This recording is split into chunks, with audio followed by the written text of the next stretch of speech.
అనంతపురం జిల్లా ధర్మవరంలో రౌడీ మూకలను కట్టడి చేయాల్సిన పోలీసులు ప్రేక్షక పాత్ర పోషించారని కూటమి ఎమ్మెల్యే అభ్యర్థి సత్యకుమార్ యాదవ్ అన్నారు. వైసీపీ నాయకులు రౌడీలు పోలింగ్ కేంద్రాల వద్ద ఓటర్లను బెదిరిస్తుంటే పోలీసులు ఏం చేశారని ప్రశ్నించారు.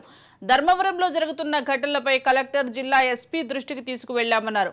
అరాచకాలు చేసిన రౌడీ మూకలను కట్టడి చేయాలని ఎన్నికల కమిషన్కు పోలీసు అధికారులకు ఇప్పటికే ఫిర్యాదు చేశామన్నారు. ఒకటో పట్టణ సీఐ సుబ్రహ్మణ్యం వైసీపీ నాయకులకు అనుకూలంగా వ్యవహరించారని డీఎస్పీ శ్రీనివాసులు పట్టించుకోలేదని మండిపడ్డారు.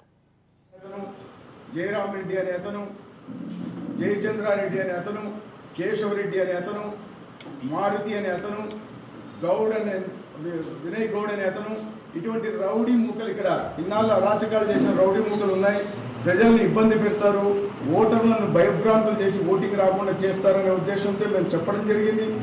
లెటర్ దాని ఒక విన్నపం కూడా సమర్పించడం ఎలక్షన్ కమిషన్ కానీ పోలీస్ యంత్రాంగానికి కానీ. అదేవిధంగా చివరికి కోర్టుకు వెళ్ళి అదనపు బలగాలను కూడా తీసుకురావడం జరిగింది. అయితే మేము పదే పదే చెప్తున్నప్పుడు కూడా ఈ జిల్లాలో ఎస్పీగా ఉంటున్న మాధురెడ్డి పూర్తిగా వైఫల్యం చెంది ఎక్కడ సమస్యాత్మక బూతులు ఉన్నాయో అక్కడ పోలీస్ సిబ్బందిని కాకుండా సమస్యలు లేని చోట సిబ్బందిని పెట్టారు.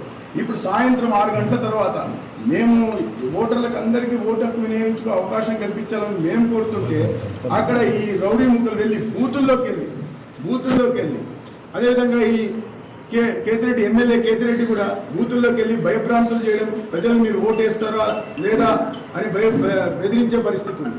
ఈ రౌడీ మూకలను కట్టడి చేయండి అని మేము పోలీసులకు పదే పదే చెప్తుంటే కూడా వీళ్ళు వినడం లేదు. కింద పోలీస్ యంత్రాంగం ఒక పనికిరాని ఒక సిఐ సుబ్రహ్మణ్యం అనే సిఐ అతను రౌడీ మూకల్ని కట్టడి చేయకుండా ప్రజల మీదకి వెళ్ళడం, సినిమా ఫక్కీలో కారుల నుంచి దిగడం, ప్రజల మీద లాఠీలు చూపించడం, మేము అడిగితే మా ఏజెంట్లు అడిగితే వాళ్ళని బెదిరించడం.